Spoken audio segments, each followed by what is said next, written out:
The news hit me like a sledgehammer to the gut. My husband, Rowan, had just received a call that his estranged uncle, the wealthy business magnate Jonathan Winthrop, had passed away. "Your uncle named you as one of the primary beneficiaries in his will," the lawyer on the other end announced. Rowan's eyes widened in disbelief. "My uncle? But we haven't spoken in over a decade. Are you certain?" "Quite certain, Mr. Blackwood. You and your wife are requested to attend the reading of the will tomorrow." As the call ended, Rowan turned to me, his expression a mix of shock and confusion. "Alara, this could be our chance to turn things around. Uncle Jonathan's fortune could save our struggling business." I forced a smile, trying to mirror his cautious optimism, but a knot of unease twisted in my stomach. Nothing in life came without a price, and I couldn't shake the feeling that this unexpected windfall would demand a heavy toll. The next day, we found ourselves in the opulent study of Jonathan Winthrop's sprawling mansion, surrounded by his legal team and other potential beneficiaries. As the lawyer started reading the will, a hush fell over the room. "To my estranged nephew, Rowan Blackwood, and his wife, Alara, I bequeath my entire estate, including this property and all assets, on one condition." My heart raced as the lawyer paused for dramatic effect. Rowan squeezed my hand, his palm clammy.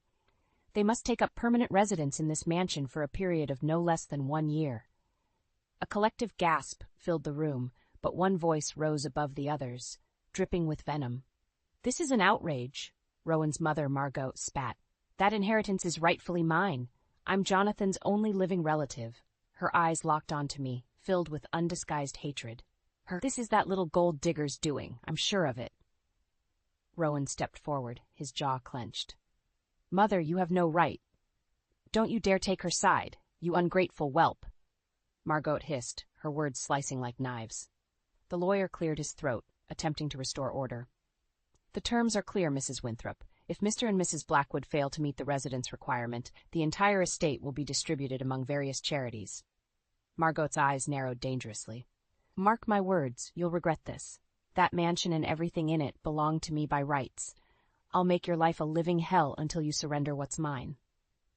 As her gaze bored into me, a chill ran down my spine. I knew, in that moment, our lives had taken an irrevocable turn, and the battle lines had been drawn. A week later, we stood before the looming gates of Winthrop Manor, our new home, or gilded cage as it felt. The ancient stone edifice seemed to stare down at us, its Gothic spires like accusing fingers against the slate-gray sky. "Are you sure about this?" I asked Rowan, my grip tightening on his hand. He offered a grim smile. "We don't have a choice if we want a future. Just promise me you'll be careful around Mother." As if on cue, the gates creaked open, and Margot emerged from the shadows like a specter, her expression a rictus of disdain. "So the prodigal son returns," she sneered, "and he brings his little bride into my home."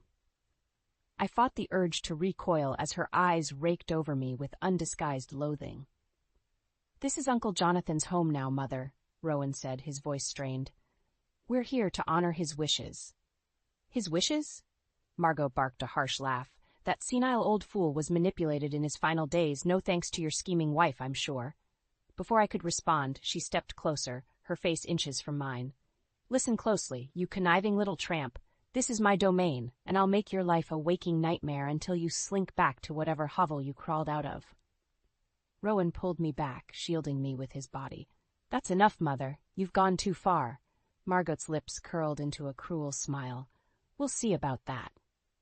As she turned and stormed back towards the manor, I felt a shiver run down my spine. The games had begun.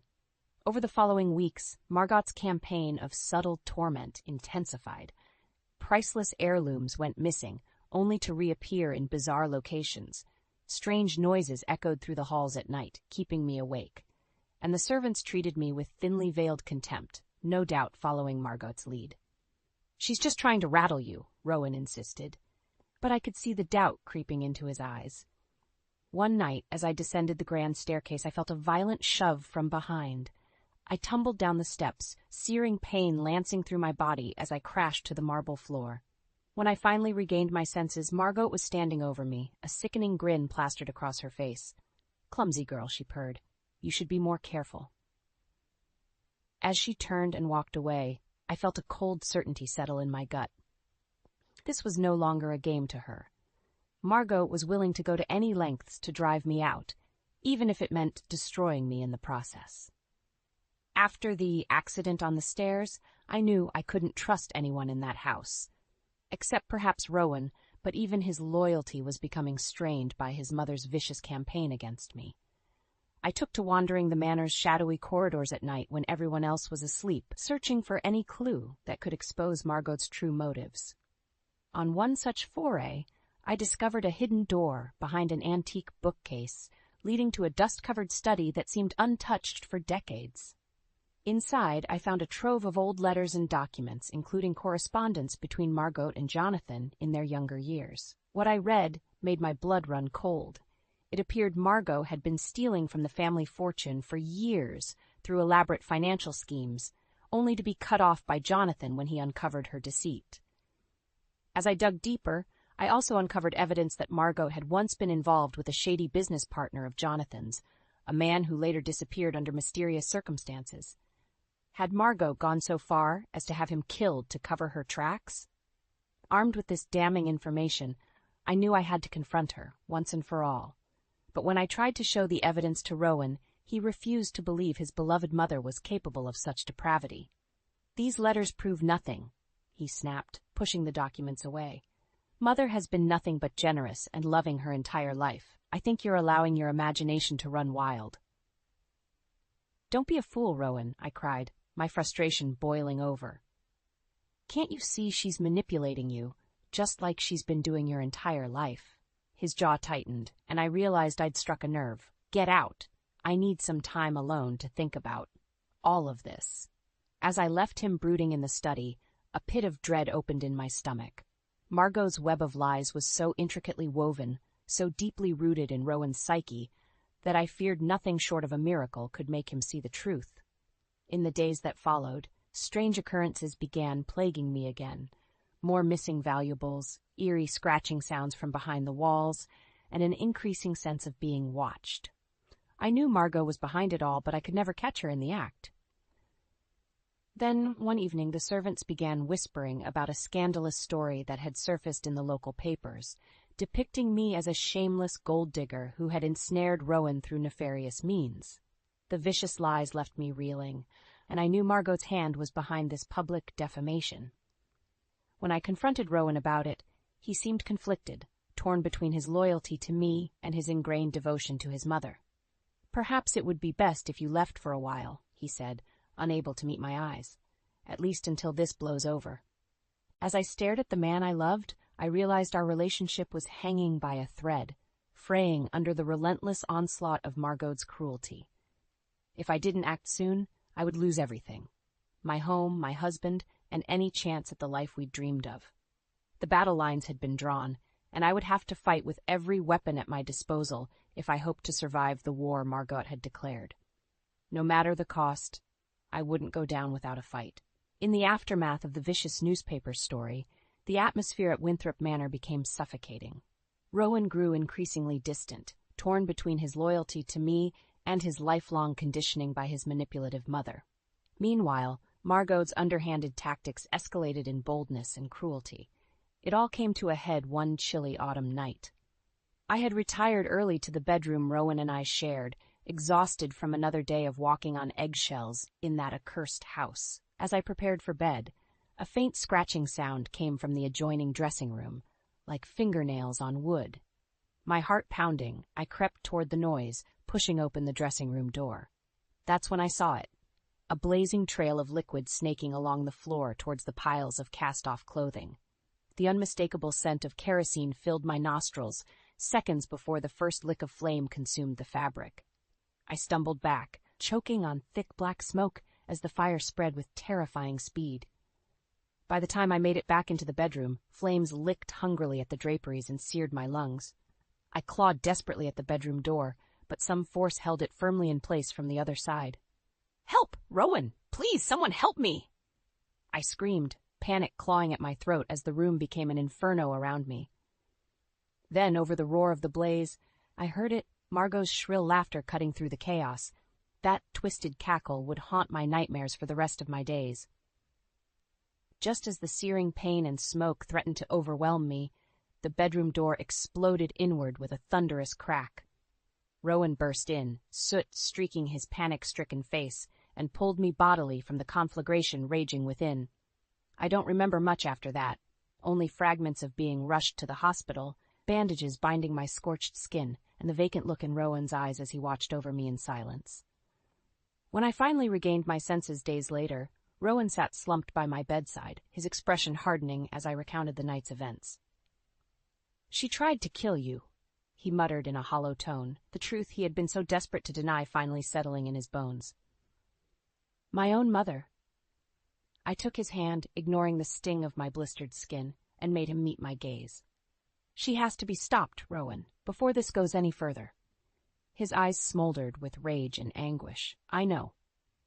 But even then, as he said the words, I could see the fractures splintering his loyalty, the product of a lifetime's manipulation threatening to reassert itself.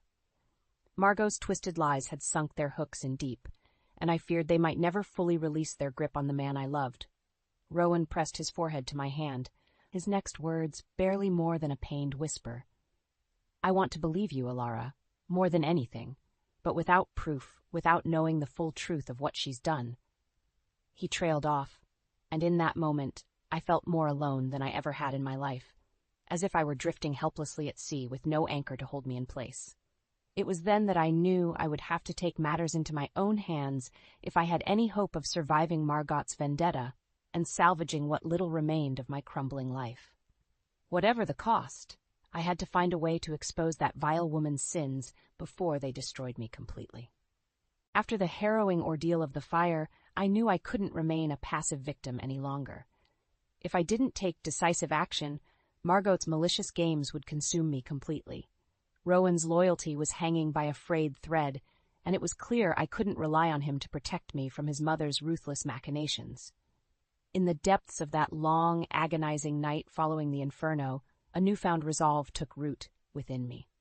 I would gather whatever allies and evidence I could to finally expose Margot for the vicious, conniving snake she truly was, even if it meant facing her darkness head-on. My first step was contacting the local authorities and providing them with the damning letters and documents I'd uncovered, detailing Margot's financial crimes and the mysterious disappearance of Jonathan's former business partner. While the police seemed skeptical at first, the mounting pile of evidence against her could not be easily dismissed. Next, I reached out to an unlikely source, Francine, one of the manor's longest-serving maids who had endured Margot's cruel treatment for decades. Years of pent-up resentment bubbled to the surface as I revealed what I knew of Margot's misdeeds. "That wretched harpy has had her talons in me since I were a young girl," Francine hissed, her voice thick with hatred. "Blackmail, threats, you name it. She's a right evil one, that's for certainty." With Francine's help, I began uncovering even more of Margot's sordid secrets, illicit affairs, underhanded business dealings, and long-buried scandals that she'd worked tirelessly to conceal. It became increasingly clear that her entire life was a meticulously constructed web of lies and deceit. However, the final piece of the puzzle remained maddeningly elusive, the key to unraveling her twisted scheme against me and exposing her murderous intentions once and for all. That crucial lead finally came from an unexpected source, Margot's own estranged younger sister, Emma, who had been ostracized from the family years ago. I received an anonymous letter from her, detailing a particularly vicious confrontation that had driven her from Winthrop Manor in disgrace. "Margot has always been rotten to the core," Emma wrote in a shaky hand. "Petty, vindictive, utterly consumed by greed and status. But you must know the truth about what really happened the night our father died, the real reason she turned on me so viciously." My hands trembled as I read on, the final horrifying revelation unfolding like a serpent unfurling its coils. Emma claimed that on the night of their father's fatal heart attack, she had discovered Margot rifling through his safe and pocketing wads of cash and valuable documents. When Emma threatened to expose her sister's despicable actions, Margot had snapped, unleashing a torrent of vile accusations and threats that left Emma fearing for her very life. In that moment, I knew I held the linchpin, the damning evidence that could finally topple Margot's house of cards and reveal the true depravity lurking behind her meticulously crafted facade. Armed with Emma's testimony and the weight of everything I'd uncovered, I resolved to bring the full truth to light in a final, climactic confrontation. No more games, no more veiled threats or skirting the periphery of Margot's secrets. It was time to wield the power of her own sins as a weapon and cut her down to size once and for all. As I steeled myself for the impending battle, I could almost feel the gathering storm rumbling in the distance, heavy with the promise of reckoning. Margot's reign of terror and deception was nearing its end, by her own hand or by mine. The day of reckoning arrived sooner than I expected. I had summoned the estate's executors, the police, and a few trusted allies to bear witness as I finally stripped away Margot's veil of lies and deception. We gathered in the manor's grand hall, the vaulted ceiling seeming to press down with the weight of the impending confrontation. Rowan stood apart from the others, his expression haunted, as he steeled himself for the ugliness to come. Margot swept in fashionably late, as was her style, her haughty gaze sweeping over the assembled crowd with a mix of disdain and bemusement. Well, well, to what do I owe this merry little gathering? She arched an inquisitive eyebrow at me. Don't tell me my dear daughter-in-law is hatching another pathetic scheme for attention? Cut the act, Margot, I spat, my anger simmering just beneath the surface. Your game is up. We know everything. For a split second, a flicker of uncertainty danced across her face before the mask reasserted itself. I haven't the faintest idea what you're raving about, you delusional little. Save your venom, I snarled, retrieving a thick manila envelope with a trembling hand. We have all the proof we need of your lies, your crimes, your murderous intentions.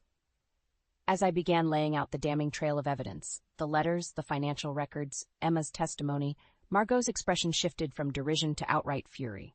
Her eyes bulged with unbridled rage as each new revelation compounded the last. That sniveling, traitorous whore, she screeched when I revealed Emma's words. How dare she slander me with these absurd fairy tales? Rowan took an involuntary step backward, as if her outburst had struck him bodily.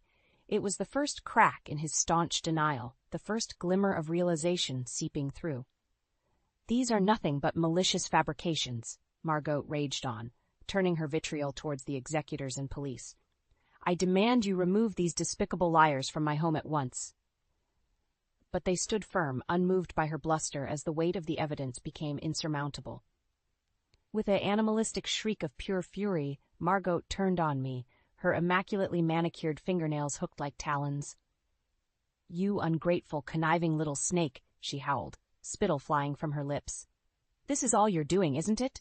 You could never be content with an ounce of my generosity. Well, I'll see you utterly destitute and ruined for this, I swear on my life. In that moment she seemed to swell to an even more grotesque, inhuman form, a twisted, wrath-filled harpy clawing desperately at the unraveling threads of her meticulously crafted lies. Rowan moved to intervene, to shield me from his mother's incandescent rage, but I held up a hand to stop him. I would face her unbridled fury and let it consume itself to bitter ashes. It's over, Margot, I said, startled by the calm resolution in my own voice. No more lies, no more manipulations. Your house of cards has collapsed around you, and this time there's no escaping the consequences of your actions. For a long, breathless moment, she seemed on the verge of unleashing another torrent of rage and denial. But then, something shifted in her eyes. The fight bled out of her, letting the mask slip just a bit to reveal the hollowed, broken thing that lurked beneath. As the police moved to take her into custody, Margot didn't resist. She simply sagged in on herself like a deflating husk, and allowed herself to be led away in contemptuous silence. Only then did the floodgates open for Rowan. He crumpled to the floor in racking sobs, all the years of anguish and torment finally spilling forth. As I gathered him in my arms, I knew both healing and hardship still lay ahead. Though Margot's twisted games had been exposed, shattered shards of her poisoned legacy still remained, fractures that would take years to mend if they ever fully could. But in that moment, allowing the cathartic release to wash over us both, I knew we would persevere. Margot's tyranny had been broken, and from the ashes of her ruination, perhaps some semblance of hard-won peace could finally take root. In the aftermath of Margot's explosive unraveling, The consequences of her depravity unfurled like a wildfire, consuming everything in its path. The evidence we had gathered proved irrefutable. Records of embezzlement, blackmail, corporate sabotage, and even mounting circumstantial ties to at least one suspicious disappearance. As the full extent of her sins came to light through a highly publicized legal prosecution, the reactions from her once vaunted social circles ranged from shock and revulsion to a perverse sort of schadenfreude. Who would have thought prim-proper Margot Winthrop was really such a degenerate monster? I overheard one well-coiffed matron murmur to her companion outside the courthouse. She always seemed so genteel and refined.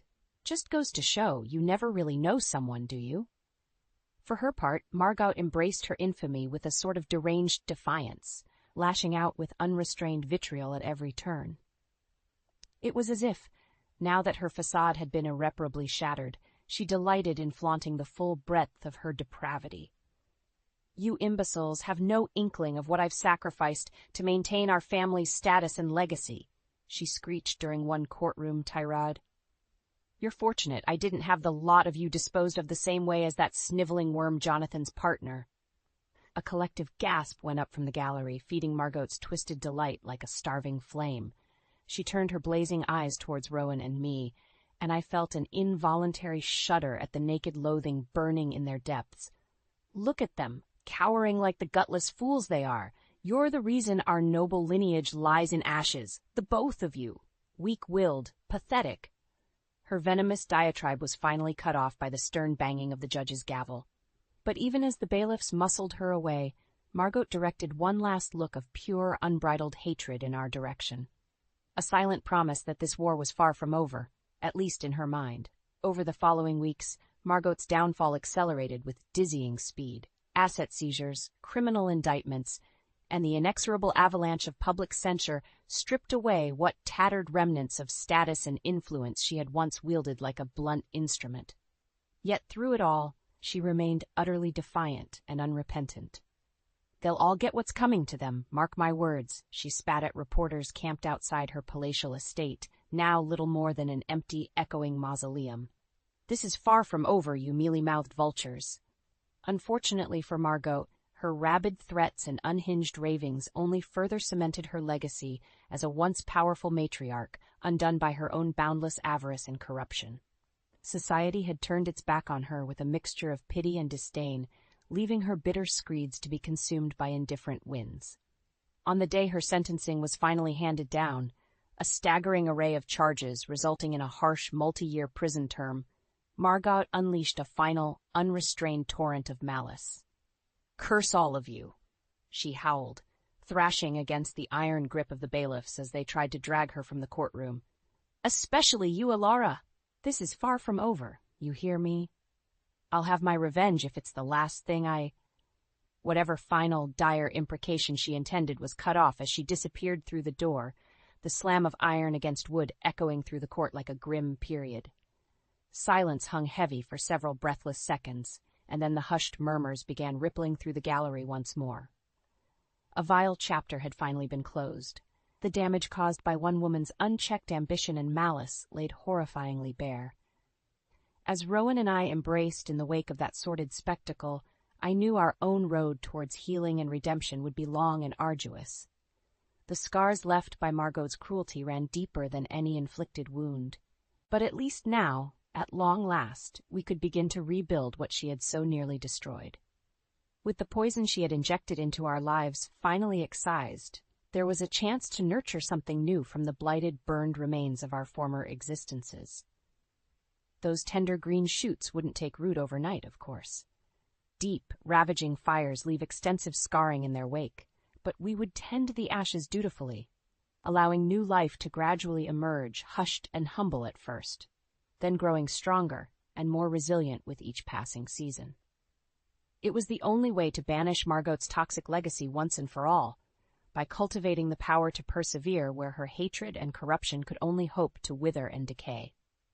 In the weeks following Margot's sentencing, an eerie silence descended over Winthrop Manor. The echoing halls, once electric with her malicious presence, now felt like a vacuum, the stifling calm before the soft patter of new life begins to take tentative root. Rowan and I moved through those early days in a numb haze, going through the motions of setting the manor to rights, but still emotionally adrift from the cataclysm that had reshaped our lives so violently. We spoke in hushed tones, as if afraid to disturb some lingering malignant force hovering in the shadows. The servants, finally freed of Margot's tyrannical grasp, tiptoed about their duties with the same wary restraint as field mice anticipating the return of a prowling cat. Then, one crisp autumn morning, I awoke to find Rowan sitting at the foot of our bed, his shoulders hunched and head bowed beneath some invisible weight. "Rowan," I murmured, reaching out a hand to his arm. "What's wrong?" For a long moment he didn't respond, simply staring down at his calloused palms as if they belonged to a stranger. Finally, he drew a long, shuddering breath. "I spent so many years letting her gnaw away at my soul, Alara.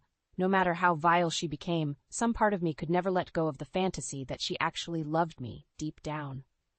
Tears welled in his eyes, voice cracking with a lifetime's worth of hurt and disappointment.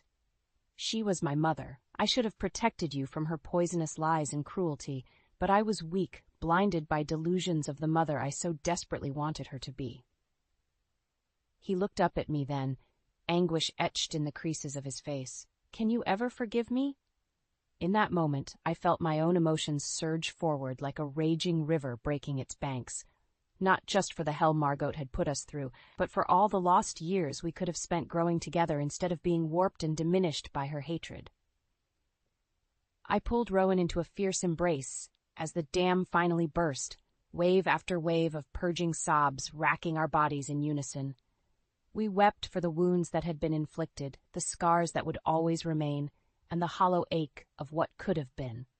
But we also wept for the promise of what lay ahead, a new world where Margot's poisonous influence could never again take root. In the days and weeks that followed, we slowly began the work of reclaiming our lives. The manor underwent a top-to-bottom scouring and refurbishment, every last remnant of Margot's corruption purged as if by ritual cleansing. We let go of much of the staff that had enabled her cruelties, opting for a fresh start surrounded by new faces and loyalties. Gone were the dark furnishings, grim draperies, and oppressive decor through which her malice had seeped like a miasma. In their place, we cultivated light, open spaces, and vibrant designs that spoke of rebirth rather than decay. Slowly, tentatively, the scars began to heal into the thick protective calluses of hard-won resilience and perseverance. What gave me the most solace and hope for our future, however, was witnessing Rowan's own metamorphosis. Where once Margot's manipulations had shaped him into a wavering, conflict-averse shell of a man, now I saw an indomitable pillar of resolve and integrity taking form. Gone were the haunted looks and furtive self-doubts. In their place stood a man embracing his role as master of his own destiny, unbowed by the specter of his mother's grievous wrongs. 5 years after Margot's ruination, Winthrop Manor had been virtually rebuilt from the ground up, retrofitted into not just a home, but a nexus for charitable endeavors aimed at empowering those who had once suffered as we had. Battered women's shelters, youth outreach initiatives, counseling programs, all thrived beneath the roof once shadowed by malice and oppression. We dedicated our newfound resources to cultivating the kindness and goodwill Margot had sought so voraciously to extinguish. And though I knew her poisoned roots would never be fully extractable, watching the fruits of our rebirth blossom with each passing year was the greatest victory I could have hoped to wrest from her clutches. On the eve of the annual charity gala we hosted at the manor, I caught Rowan staring pensively out the window towards the vast Sylvan estate grounds, a pensive smile playing across his weathered features.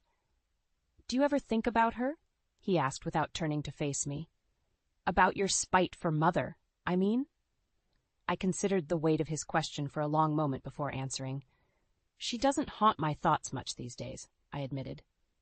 Not out of spite or indifference, but rather resolve. Our eyes met then, a deep understanding passing between us.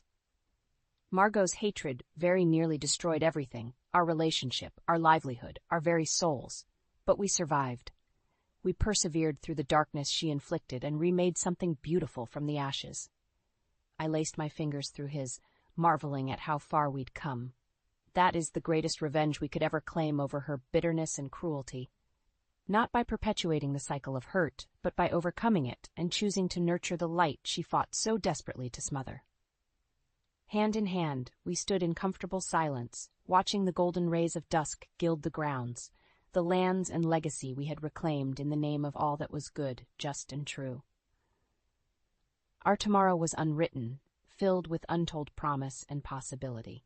But I knew, without a shred of doubt, that whatever challenges lay ahead, we would meet them as we had every other, overcoming hate with love, healing old wounds, and ensuring even Margot's darkest of legacies could never take permanent root.